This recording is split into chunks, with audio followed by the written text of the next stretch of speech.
The sound of his phone alarm shattered the silence at 5:30 a.m. Mark Wilson's eyes snapped open, his heart already racing with the familiar panic that started each day. Another impossible morning, juggling breakfast preparation, getting Emma ready for school, and making it to the office before his 8 a.m. deadline. As he stared at the ceiling, the memory of last night's company event flooded back, how he'd broken down in front of his CEO, revealing the crushing weight of his struggles as a single father. The shame burned through him all over again. He never expected she would use that vulnerability to completely transform his life. If you're feeling that pull to know what happens next, stick around. This story about second chances and finding strength in unexpected places might just be exactly what you need to hear today. If it resonates with you, please hit that like button and subscribe to our channel for more stories that touch the heart and remind us of what matters most in life. Mark dragged himself out of bed, wincing at the familiar twinge in his lower back, a souvenir from years of carrying both his daughter and the emotional baggage his ex-wife had left behind when she decided family life wasn't for her. 3 years had passed since she walked out, leaving him with their then 4-year-old daughter and a mountain of unanswered questions. The kitchen was still a mess from last night. He hadn't had the energy to clean after returning from the company's annual awards dinner, where he'd received recognition for his work as a senior graphic designer. It should have been a proud moment. Instead, it had ended with him practically having a breakdown in front of Victoria Reeves, the formidable CEO of Horizon Media. "Daddy, I can't find my purple headband." Emma's voice called from upstairs. "Coming, sweetheart." Mark replied, pushing aside thoughts of last night's humiliation to focus on the present crisis. Emma stood in the middle of her room, school uniform half on, with her dark curls, just like his, in complete disarray. "We looked everywhere yesterday, remember? Let's use the blue one today." He gently smoothed her hair back, securing it with the blue band she reluctantly accepted. "But Lily says purple headbands are luckier," Emma pouted, her brown eyes serious. Mark knelt to her level. "You know what? I think the luckiest headband is whichever one you decide is lucky today."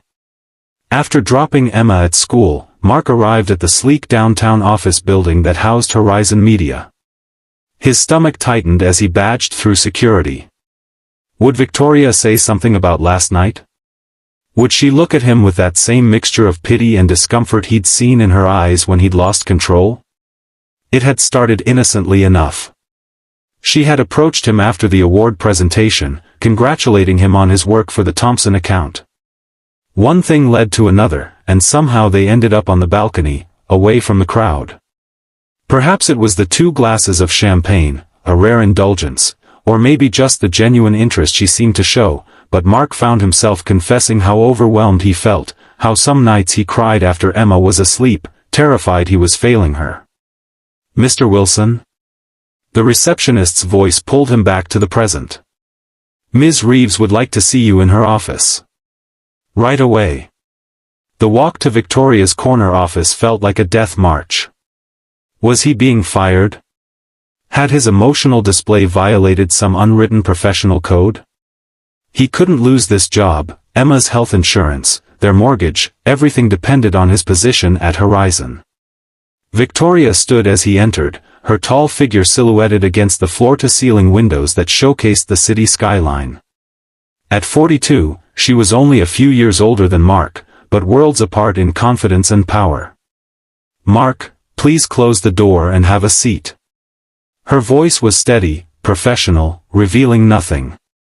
"About last night," Mark began, desperate to salvage what he could. "I want to apologize for—" "No apologies necessary," she interrupted, her expression softening slightly. "Actually, what you shared made me think.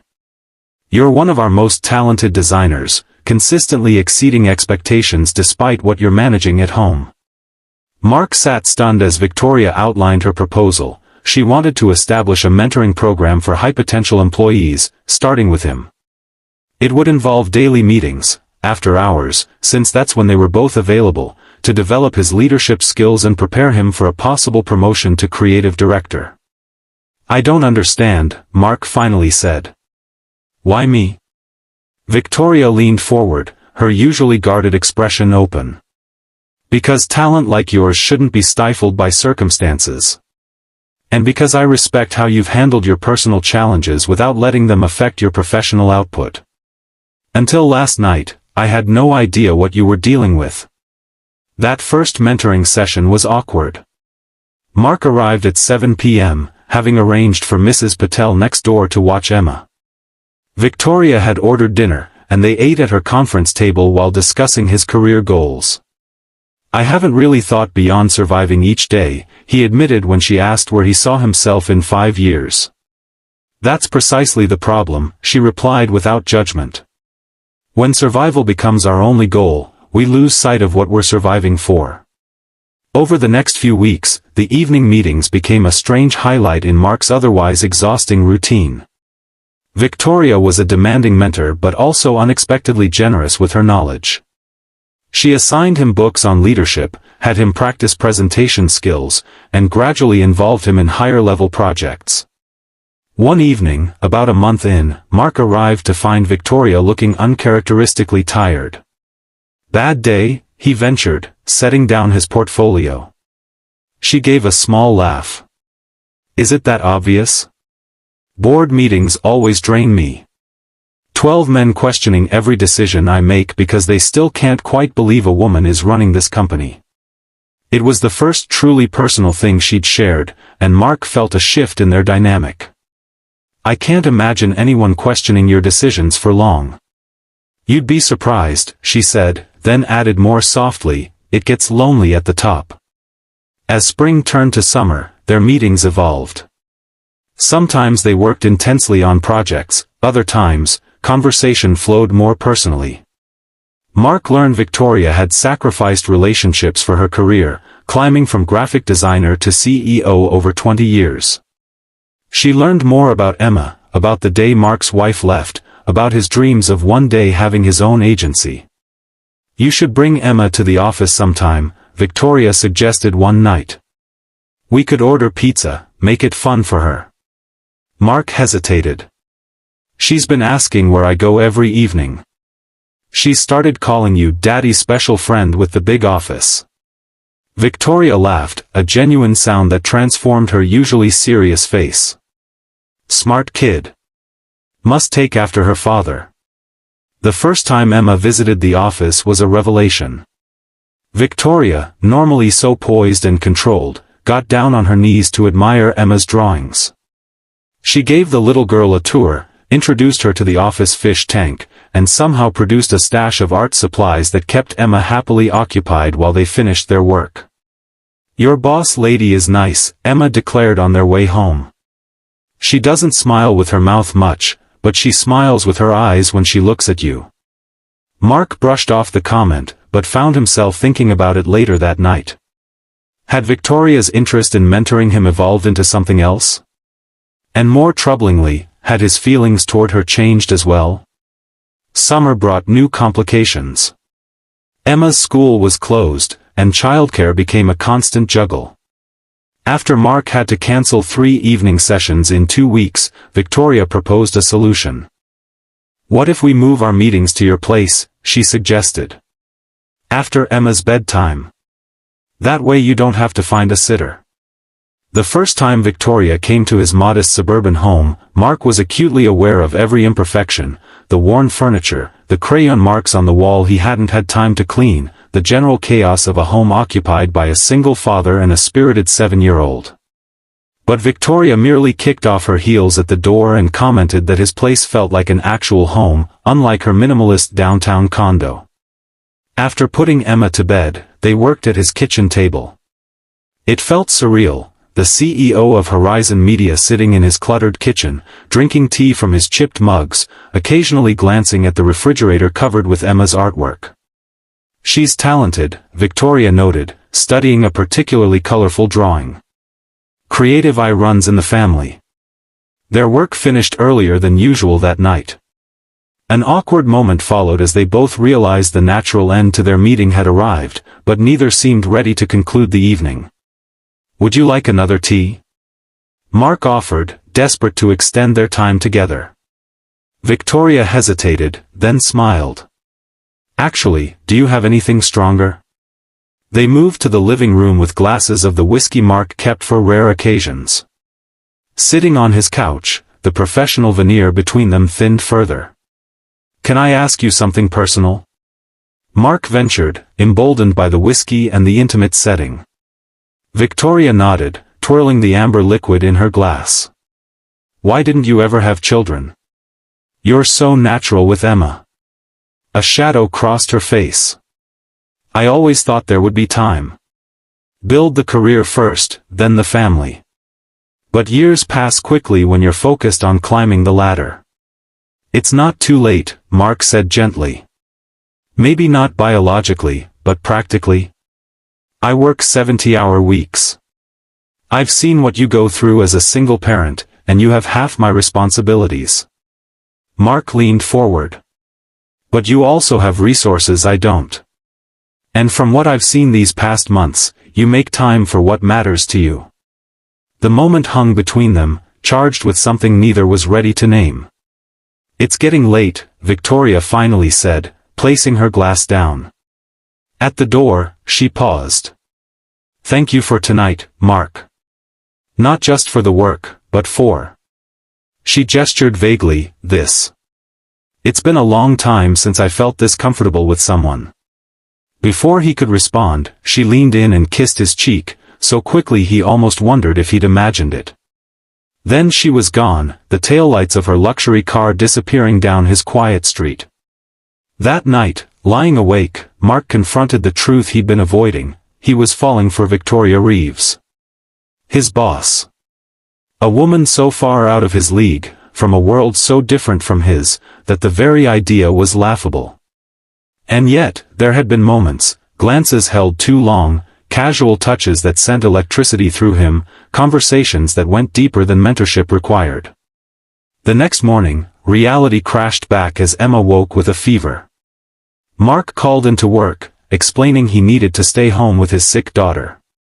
To his surprise, Victoria texted personally an hour later. Take all the time you need.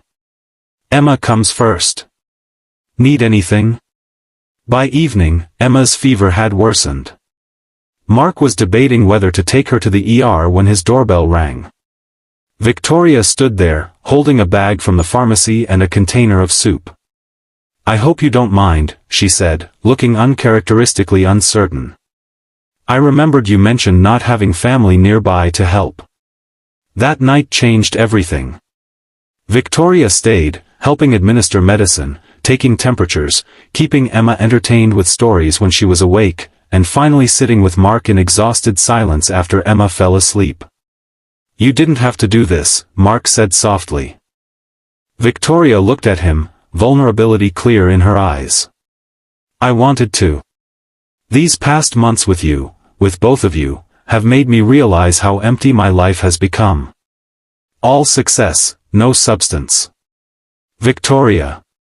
Please let me finish. I know this crosses every professional boundary. I know there are 1,000 reasons why this is complicated. But being here tonight feels more right than sitting alone in my perfect condo, working until midnight. Mark took her hand, a gesture that somehow felt more intimate than a kiss would have. I feel the same way. And it terrifies me. The weeks that followed were a delicate dance of redefined boundaries. Their evening meetings continued, but with a new dimension of honesty. They agreed to keep things professional at work while exploring their connection outside office hours. Victoria began spending more time with Mark and Emma, weekend outings to the zoo, movie nights, dinners where they took turns cooking. Emma, with a child's perception, adjusted to Victoria's presence with surprising ease. Are you Daddy's girlfriend now? She asked bluntly one Sunday as they picnicked in the park. Victoria looked to Mark before answering, would that be okay with you if I was? Emma considered this seriously. Will you make Daddy happy? Because sometimes he's sad when he thinks I'm not looking. Mark felt his throat tighten as Victoria answered with equal seriousness, I hope so. He makes me very happy. But their budding relationship wasn't without complications.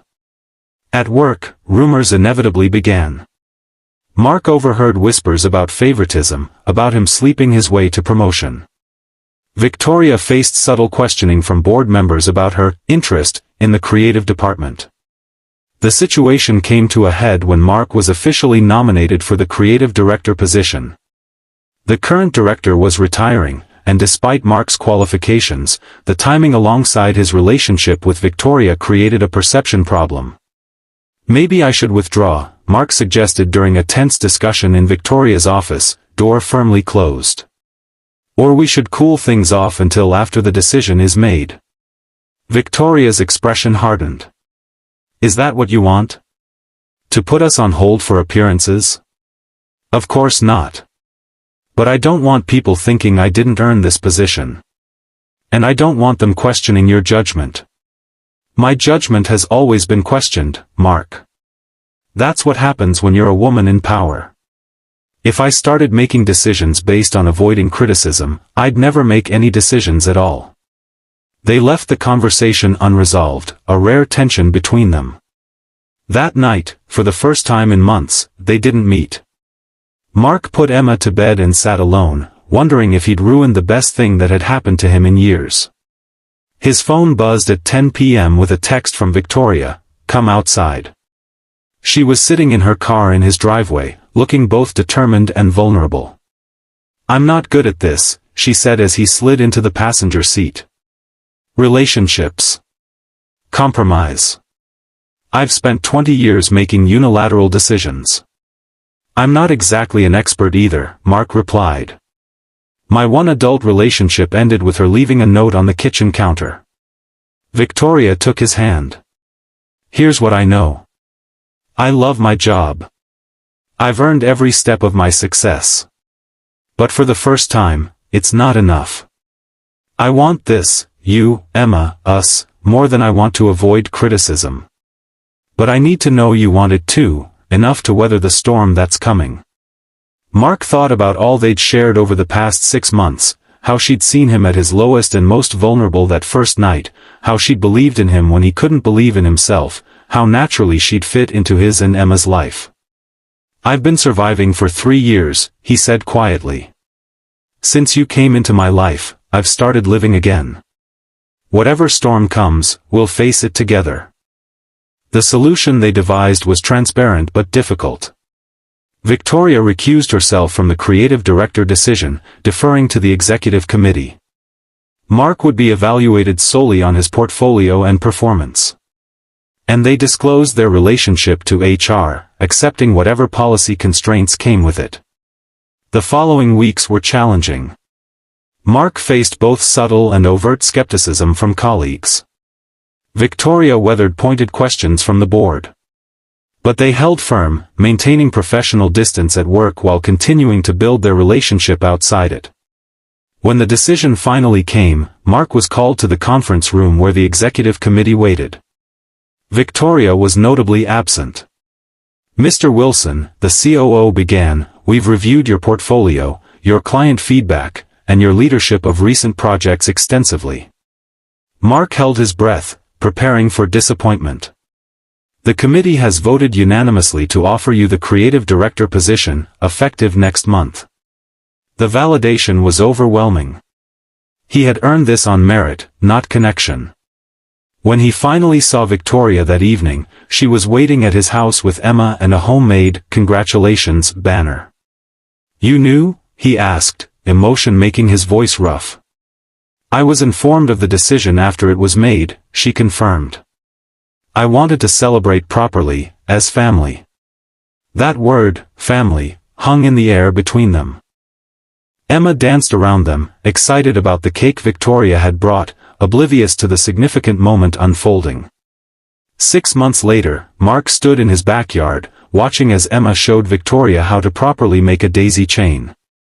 The woman who had once intimidated him with her corporate power was now sitting cross-legged on his lawn, her usually perfect hair slightly mussed, laughing as his daughter placed a crooked flower crown on her head.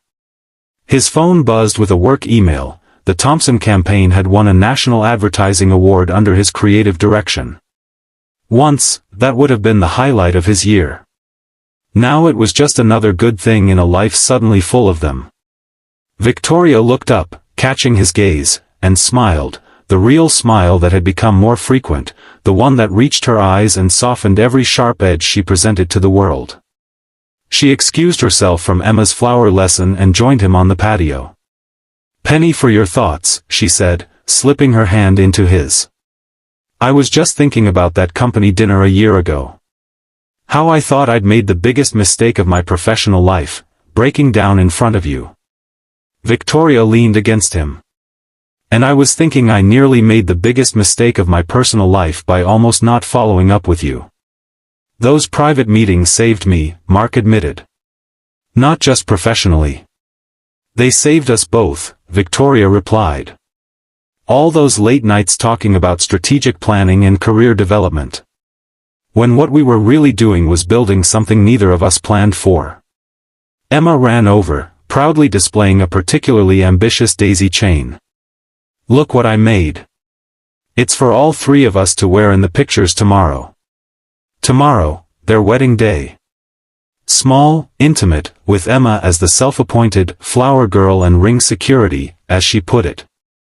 Later that night, after Emma was asleep, Mark and Victoria sat on the porch swing, talking about the future. Victoria had restructured her role at Horizon, delegating enough to carve out real personal time. Mark was thriving as creative director, mentoring younger designers the way Victoria had once mentored him. "Do you ever regret it?" Mark asked suddenly. "Getting involved with an emotional mess of a single dad who cried on your balcony?" Victoria turned to face him fully. "That night, when you talked about Emma, about your struggles and fears, it was the most honest moment I'd experienced in years. In a world where everyone shows me only what they think I want to see, you showed me truth. How could I regret finding that?" As the stars appeared above them, Mark reflected on the journey that had brought them here. From broken single dad to confident creative leader. From isolated CEO to loving partner and soon-to-be stepmother. From strangers connected by one vulnerable night to a family built day by day, meeting by meeting, truth by truth. Their story wasn't perfect. There had been obstacles, setbacks, moments of doubt. There would be more challenges ahead. But they had found something many search a lifetime for, the courage to be vulnerable, the strength to change, and the wisdom to recognize that sometimes what seems like our biggest mistake can become our greatest blessing. The greatest lesson Mark had learned wasn't about career advancement or even work-life balance. It was that true strength isn't found in handling everything alone, it's found in the courage to let someone in, to share your burdens and your joys, and to build something together that neither could create alone. As the night deepened around them, Mark knew with certainty that this life, this love, this family they had created, was no mistake at all. It was exactly where they were all meant to be. If this story touched your heart, please hit that like button and subscribe for more content that reminds us of what truly matters in life. Sometimes our greatest struggles lead us to our greatest blessings, when we're brave enough to be vulnerable and open to unexpected possibilities.